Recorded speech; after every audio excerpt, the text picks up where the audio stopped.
Welcome back, YouTube. Here's your favorite YouTuber, Coach Carr here, again bringing you another video. This one is a continuation of our midterm review. Okay, so picking up right where we left off, we are looking at page 4, number 12. This one says graph and calculate the following questions. Be sure to label properly. Well, what it says is M is the midpoint of CD, where C is at -1, -1, and M is at 3, 5. Find the coordinate of D. First thing I like to do is draw what they're talking about. So we're talking about a line CD, because that's what it says there. So a line segment, CD, with M as its midpoint. So midpoint is going to be directly in the middle. And C is at -1, -1,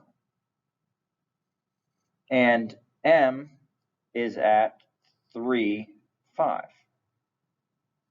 So what we're in essence trying to find is the other endpoint.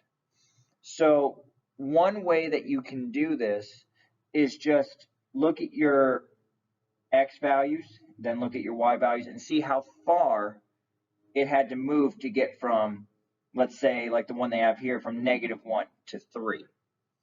Well, to move from -1 to 3, you have to go +4. So to go from -1 to 3, I would have to add 4. From -1 to 5, that would be +6. So I can just add those to our midpoint, M. So 3 plus 4 is 7, and 5 plus 6 is 11. So D is open all day and all night because it's 7-Eleven. Okay, so now part B of that same number, number 12, says P has coordinates of 2, 4. Q has coordinates of -10, 12. Find the midpoint N of PQ. So the line segment is PQ. So I'm just gonna, because I like to draw it out, I'm gonna draw PQ. So a line segment with endpoints of P and Q. P has the coordinates of 2, 4. Q has the coordinates of -10, 12.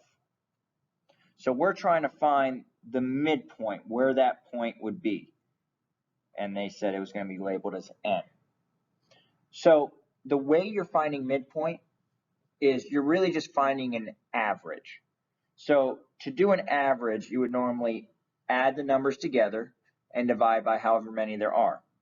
So if I looked at the X values, for instance, I have -10.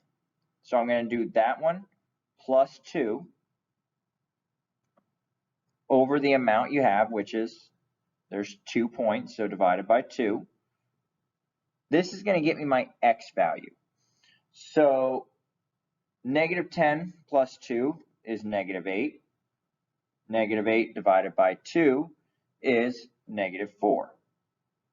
So that's my X value. Now we're dealing with a point, so you also have to find the Y value. So this one, for the Y value, 12 plus 4 over 2. So 12 plus 4 is 16. 16 divided by 2 is 8. So your point would be -4, 8. Okay, so finishing off this page, it's saying for number 13, points C, D, and E are collinear, and D is between C and E by a ratio of 3 to 2. C is located at 1,8, D is located at 4,5, and E is located at X, Y. What are the values of X and Y? So, first things first, what we want to do is I'm going to go ahead and draw this. So they said you have points C, D, and E. They're collinear, so they're all on a line. D is between C and E, so the endpoints must be C and E. And I know that D is going to be somewhere in between it. Now it says it's in a ratio of 3 to 2. So that means there's 5 total parts. So I'm going to go ahead and draw 5 equal parts. So 1, 2, 3, 4, 5. So we're going to pretend like I just drew it so that they're all equal. This point is going to be at the ratio of 3 to 2. So from C is 3 parts away to E it's 2 parts away. So that was supposed to be the letter D. C is located at 1,8. D is located at 4,5. We are trying to find E.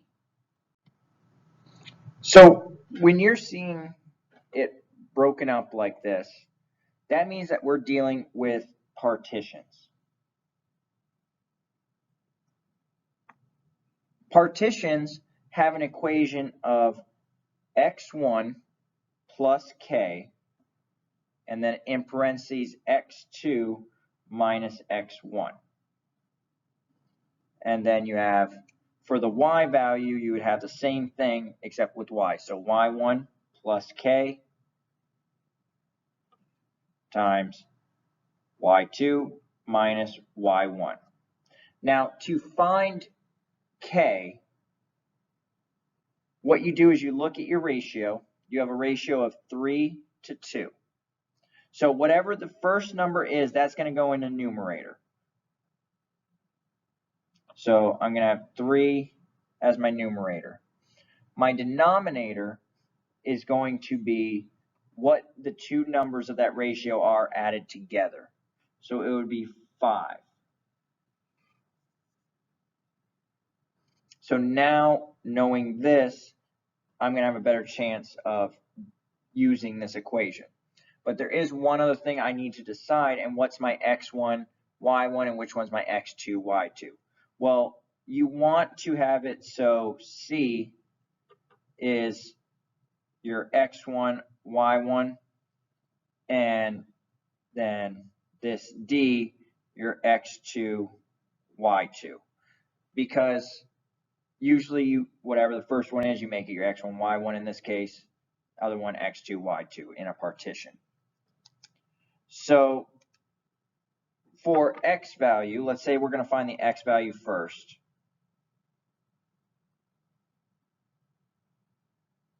So x value, you're just doing x1 plus k times x2 minus x1.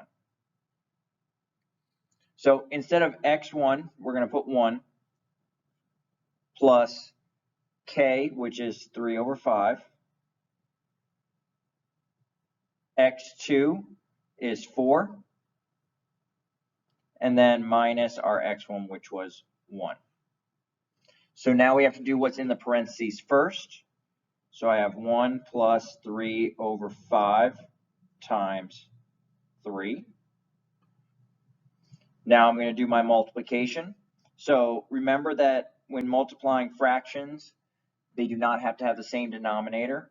So now I have 1 plus 3 times 3 is 9. And then 5 times 1 is 5. Now I want to add these together. Now, when you're adding or subtracting, they do have to have the same denominator. So I'm going to put 1 over 1 And now I'm going to make it so that they have the same denominator. So I'm going to multiply the top and the bottom of this side by 5. This is going to make it so now I can add them together. So 9 plus 5 is 14. So my x value is 14 over 5. And that can't be simplified down anymore. So I'm going to leave it as a fraction. All right, so the next one we're going to look at is our y value. So y value is using this portion, so the y1 plus k times y2 minus y1. Instead of y1, we are now going to have 8 plus our k, which was 3 over 5, times our y2, which is 5, minus our y1, which was 8. So now we do what's inside the parentheses first. So I still have 8 plus 3 over 5 times, and 5 minus 8 is negative 3. Now I do my multiplication. And again, with multiplying, it does not matter if they have the same denominator. So I'm just going to put negative 3 over 1.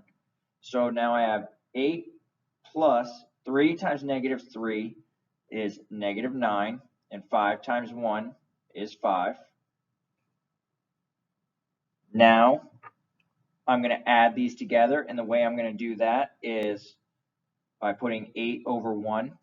Now they do have to have the same denominator when you're doing adding or subtracting of fractions, so I'm going to multiply the top and the bottom by 5. So now 40 minus 9 is 31, all over 5. And 5 can't go into 31, so I'm going to keep it like that. So the point where E is located would be at 14 over 5, comma, 31 over 5. Okay, so now we have made it to page 5. Looking at number 14, it says draw an example of each type of triangle with their appropriate markings. List all the things you know about the triangles. I'm not going to draw them for you, but I am going to talk about what each of the things mean. I know you were really hoping to see my artistic abilities, but I'll leave that up to you. For acute, what I know is that means that all the angles have to be greater than 0, but less than 90. And then scalene, what that tells me is that it has to have different side lengths. So that's what I am getting from this one. So if I drew this, I would have to make it so all my angles are less than 90 and all the sides are different. Now, the next one right next to it is right isosceles. So right tells us I'm going to have a 90-degree angle. Isosceles tells us a few things, like two sides are equal. These are called our legs. You also have two congruent base angles. So I'm just going to put the symbol for congruent, two congruent base angles.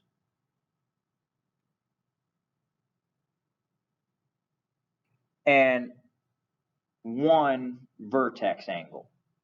And the vertex angle will be different. So it's different than the base angles. Now the next one says equilateral, equiangular. So equilateral means equal sides. Equiangular means equal angles. And if I wanted to be a little bit more specific, I know all the angles are 60 degrees. Because all angles added up inside a triangle have to equal 180. Then The next one, obtuse. Obtuse has to be greater than 90, but less than 180. So that's what obtuse means. And isosceles, well, I already talked about that, so just look above. All right, so the next one that we want to look at is number 15. It says find the measure of each angle after finding the value of x. So what I am noticing is that I have a exterior angle and then I have two non-adjacent angles. So in order to solve for x, I am going to be using our exterior angle theorem. And if you don't remember what that is, that's when you take two non-adjacent angles and add them. So they add together and they equal the exterior angle.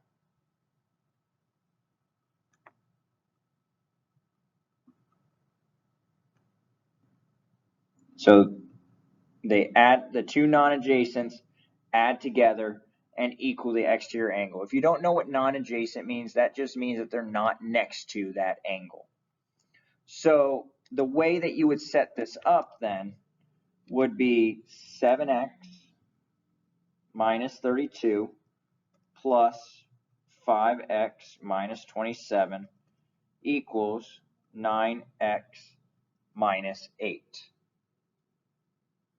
So now you would want to combine all your like terms. So the 7x and the 5x will combine, and the negative 32 will combine with the negative 27. So 7x plus 5x is 12x. Negative 32 minus 27 is negative 59 equals 9x minus 8. So what I'm going to do is I am going to subtract 9x from both sides. And just to save a little bit of room, I'm also going to make it so I move my 59 right now. So I'm going to also add 59 to both sides. So that makes it so I cancel out the 9x on this side, and it makes it so I cancel out the negative 59 over here. So what I would be left with is 3x equals 51. Now I want to get x by itself, so I'm going to divide each side by 3, and x equals 17. So we found the first part of this problem, that x equals 17. Now what I want to do is look at the angles that they want me to find and substitute that in for most of them. So the first angle that they wanted me to find was angle JKL. So the most important letter there is the K. So JKL, JKL. So I'm talking about this angle right here. So if I'm finding that angle, I'm going to be doing 7x minus 32. Now instead of x, I have 17. So 7 times 17 minus 32. 7 times 17 gives me 119 minus 32, which gets me 87. So this one here is 87 degrees. The next angle they want me to look at is angle KJL. Again, the middle letter is the most important, KJL. So this angle right here. That equation was 5x minus 27. So instead of x, we now have 17. So 5 times 17 minus 27. 5 times 17 is 85. So 85 minus 27 gives me 58. So that angle would be 58 degrees.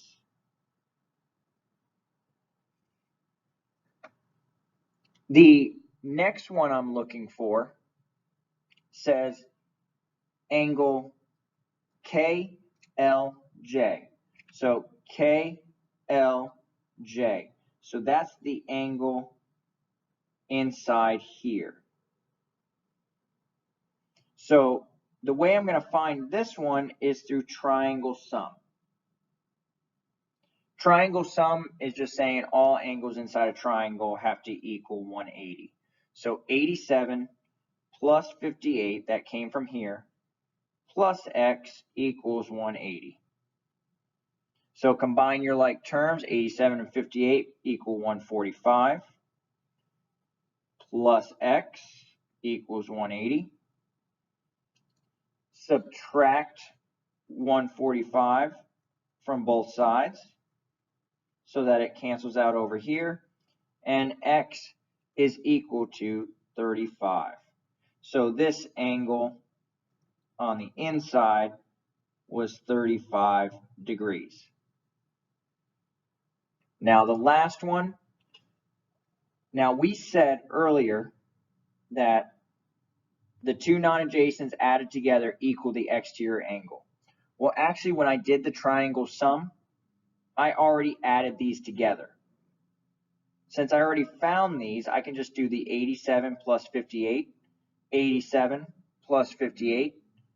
Well, that equaled 145, so I know this angle, the exterior angle, is going to equal a 145.